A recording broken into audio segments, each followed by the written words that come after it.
اللہ मालिक पूरी कायनात का खालिक है, राज़िक है, मालिक है, माबूद बरहक है, हर तरह की कमज़ोरियों से पाक है, तन्हा व यकता है, उसकी ज़ात सिफ़ात और इबादत में उसका कोई शरीक नहीं है। औलाद एक कमज़ोरी है। माँ बाप औलाद की तमन्ना क्यों करते हैं कि जब बूढ़े हो जाएंगे तो हमें कौन संभालेगा, हम पे कौन खर्च करेगा जब हम कमाने के काबिल नहीं रहेंगे। तो ये औलाद हमारा सहारा बनेगी। अल्लाह हर तरह की कमज़ोरियों से पाक है। ना उसकी बीवी है, ना उसकी औलाद है, ना उसने किसी को जना है, ना वो जना गया है, ना उसके कोई माँ बाप हैं। कुल हुवल्लाहु अहद, वो अहद है,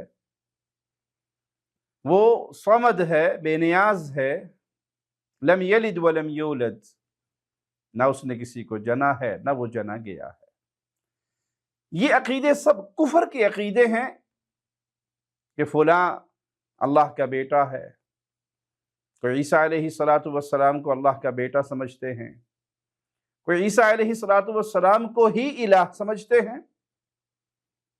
वो कहते हैं अल्लाह मुजस्सम होकर इस शक्ल में दुनिया पे उतरा। नऊज़ु बिल्लाह सुम्मा नऊज़ु बिल्लाह तआला अल्लाह अम्मा यक़ूलून। अल्लाह पाक है बेटों की कमजोरियों से। अल्लाह पाक है कि वो किसी की सूरत में, किसी के जिस्म में इस दुनिया पे तशरीफ लाए। पाक है इन तमाम से। सुब्हानहू व तआला अम्मा युशरिकून। ये अल्लाह के जितने शरीक बनाते हैं, अल्लाह इन सब से पाक है।